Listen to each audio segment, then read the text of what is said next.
Hi Rice families, we're going to be doing some fine motor work with flowers today, and I have my daughter Avery helping me demonstrate. So the first activity that we can do, and starting with the younger classes too, is just the simple act of pulling the petals off the flower. So using that pincer grasp, Avery, can you pull the petals off the flower? And then we can upgrade this activity to adding a small container. So now we're working on accuracy skills and timing of release. And then also we can upgrade it even more. Here you go, Avery, here's another flower. By asking our kids to, hey, can you pull off 2 petals? Those are leaves. Pull off 2 petals. So we're working on auditory discrimination skills, following directions, and labeling and identifying along with our fine motor skills. Avery, can you pull off the leaves? Can you break a piece of the stem off? Look at those fine motor muscles going. Good job. And then we can also upgrade it another step by adding in a sorting component. So now we can match. Avery, can you take your piece of stem and put the stem pieces with the stem and pull off a leaf, match the leaves with the leaves and the petals with the petals. And obviously here we can talk about color and stuff too. So we're working on a wide variety of skills with our fine motor.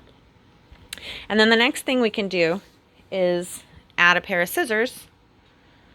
I'm going to give you another flower, Avery. And so flowers are really cool.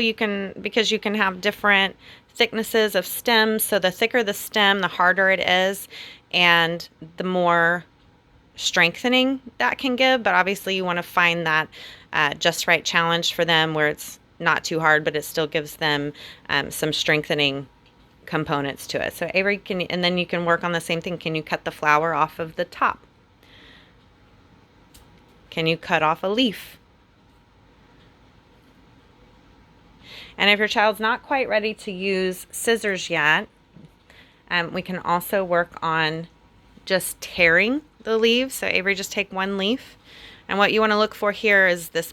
A lot of kids will try tearing laterally to the sides, but I'm going to have Avery tear front to back because that's what you want to watch your kid do. This works on those bilateral coordination skills so that when they're doing scissor cutting work, one hand is stabilizing, the other hand is moving, and that we're going in that pattern from their body to away from their body versus side to side, because we don't cut side to side, we cut moving forward. So we want to prepare that motion.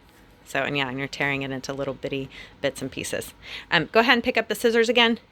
Something that I want you to look for when your child is working with scissors is, Avery, can you hold your elbow up and pick up a flower? So hold your elbow up. So a lot of kids will approach it like this. And that's okay, if they're practicing and exploring.